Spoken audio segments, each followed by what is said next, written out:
A new interview today generating a lot of buzz. President Trump stopped short of committing to due legal process for citizens and non-citizens alike. And rapid mass deportations may take precedence. WGN's Brona Tumblety joins us now with details. Brona. Good evening, guys. The president saying, "I don't know," when asked if he needed to uphold the Constitution with regard to giving immigrants fair and due process within the court system, all while doubling down on tariffs and pushing back on their impact on the economy. This is such a dishonest interview already. Prices are down on groceries. Prices are down for oil. Prices are down for all energy. The economy amongst topics in a wide-ranging and at times combative interview airing today between President Donald Trump and NBC's Meet the Press.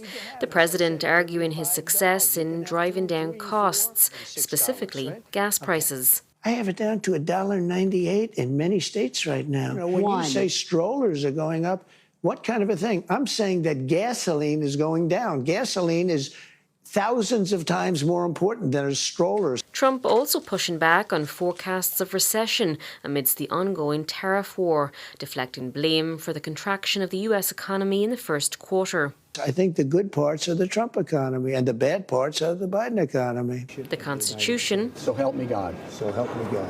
Also touched on today, with Trump having this to say about whether he has to uphold it. I don't know.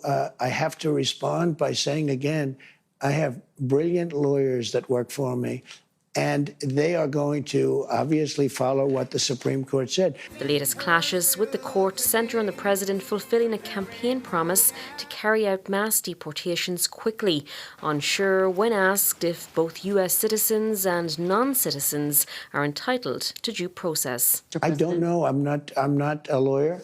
I don't know. Well, the Fifth Amendment says I don't know. It seems it might say that, but if you're talking about that, then we'd have to have 1 million or 2 million or 3 million trials. We have thousands of people that are some murderers and some drug dealers and some of the worst people on earth. Some of the worst, most dangerous people on earth. And I was elected to get them the hell out of here, and the courts are holding me from doing it. And we did take a look at information from the Energy Information Administration, which tracks gas prices. The lowest price we could find right now anywhere in the country is around $2.60 a gallon. Back to you guys. All right, Brona, thank you.